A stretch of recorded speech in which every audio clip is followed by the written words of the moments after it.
ये साल है 1919 का।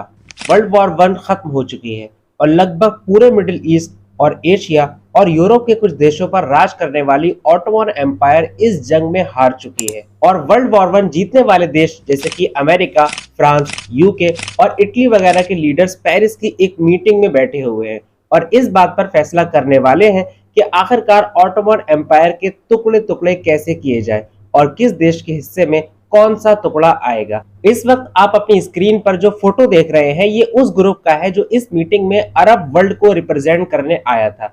लेकिन इस घेरे के अंदर आप जो आदमी देख रहे हैं ये तो अरब है ही नहीं, बल्कि ये एक ब्रिटिश आर्मी ऑफिसर और ब्रिटिश डिप्लोमेट है। अब सवाल ये होता है कि एक अंग्रेज अरब वर्ल्ड के लीडर्स के ग्रुप में क्या कर रहा है।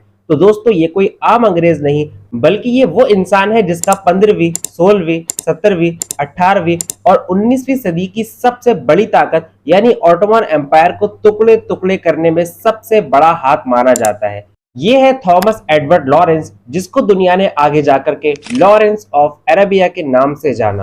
अब कहानी को जानने के लिए आपको जाना पड़ेगा लगभग 200 साल पीछे। बात है 18वीं सदी की। ऑटोमन एम्पायर लगभग पूरे ही मुस्लिम वर्ल्ड पर राज करती थी, लेकिन उसने जानबूझकर आज के सऊदी अरबिया के कुछ हिस्सों को छोड़ दिया था। ये हिस्से वो थे जो पूरी तरीके से रेगिस्तान और बंजर इलाके थे। यहाँ पर यहीं के कबायली लोग ही राज किया करते थे और ऑटोमन का राज बड़े बड़े शहरों जैसे कि मक्का और मदीना वगैरह पर हुआ करता था।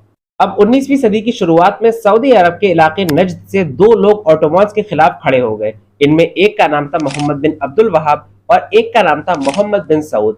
इन लोगों ने सऊदी अरब को ऑटोमन के कब्जे से छुड़वाने की लड़ाई लड़ना शुरू कर दी और अपने साथ बाकी लोगों को भी मिलाना शुरू कर दिया और नज्द के इलाके में ही अपनी छोटी मोटी एम्पायर भी बना दी, जिसको एमिरेट ऑफ दरिया के नाम से जाना जाता था। लेकिन ज्यादातर अरब के लोग इनके साथ नहीं थे, जिसकी वजह से ऑटोमन्स ने इनकी ये बगावत बहुत बुरी तरीके से और बहुत आसानी से कुचल दी। लेकिन इसी बगावत ने ऑटोमन के खात्मे की शुरुआत कर दी थी। जब 20वीं सदी की शुरुआत में वर्ल्ड वॉर वन शुरू हुई और अंग्रेजों का डायरेक्टली ऑटोमन से आमना सामना हुआ, तो अंग्रेजों को ये बात बहुत अच्छी तरीके से समझ आ चुकी थी कि अगर अरब वर्ल्ड के लोग एक बार फिर से ऑटोमन्स के खिलाफ बगावत कर दे तो अंग्रेजों को ऑटोमन्स को हराना बहुत आसान हो जाएगा। और इसके लिए ब्रिटिश आर्मी ऑफिसर्स ने उस वक्त के मक्का के गवर्नर, जिनको शरीफ ऑफ मक्का के नाम से जाना जाता था, उनसे कांटेक्ट किया और उनसे कहा कि वो बगावत शुरू करें। उन्होंने अपने दोनों बेटों को साथ लिया और बगावत शुरू कर दी। यही नहीं बल्कि इन लोगों ने मक्का और मदीना दोनों शहरों को कैप्चर कर लिया। लेकिन ना तो इन लोगों के पास प्रॉपर आर्मी थी और ना ही ब्रिटिश आर्मी इनकी तरफ से आकर लड़ रही थी।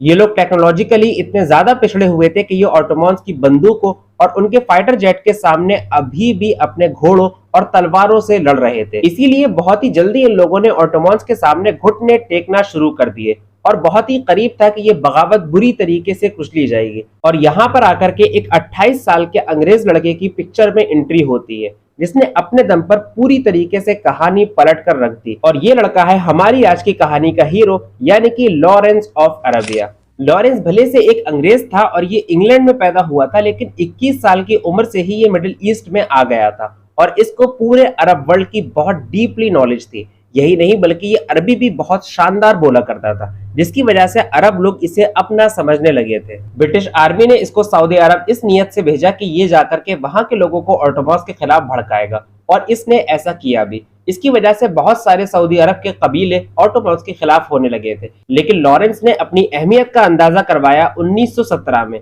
जब उसने जॉर्डन के एक शहर को ऑटोमन्स से छीना।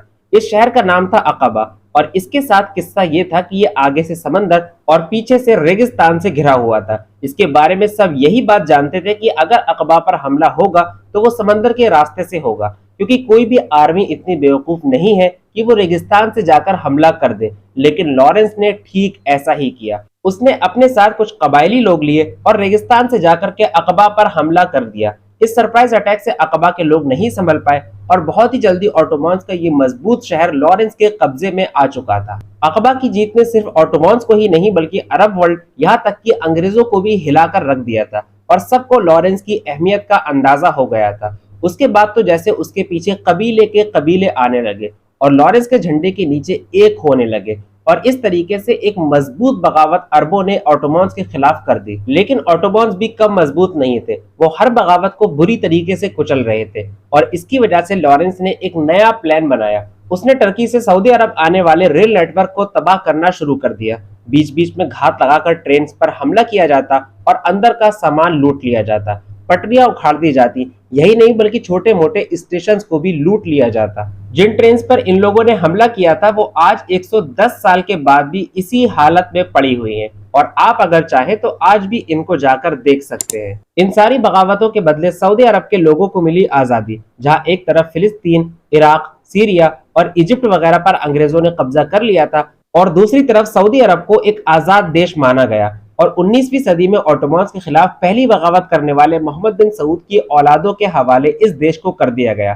तभी से आज तक ये देश इसी खानदान के हवाले है और सऊदी अरब का शाही घराना आज इन्हीं लोगों का खानदान है और इन्हीं की वजह से आज हम लोग इस देश को सऊदी अरब कहते हैं। वहीं दूसरी तरफ वर्ल्ड वॉर 1 खत्म होने के बाद ऑटोमन्स तो बुरी तरीके से टुकड़े टुकड़े हो गए, बल्कि टर्की का भी बहुत सारा इलाका ऑटोमन्स से छीन लिया गया। उसके बाद एक अंदरूनी बगावत होती है और 1922 में ऑटोमन्स पूरी तरीके से खत्म हो जाते हैं और टर्की दूसरे देशों की तरह एक सेकुलर देश बन जाता है। चलिए अब इस वीडियो को यहीं खत्म करते हैं, इस उम्मीद के साथ कि वीडियो आपको पसंद आई होगी। वीडियो पसंद आने पर लाइक करें, अपने फ्रेंड्स के साथ शेयर करें और चैनल KW प्रेजेंट को सब्सक्राइब जरूर करें। मिलते हैं अगली वीडियो में, तब तक के लिए अलविदा।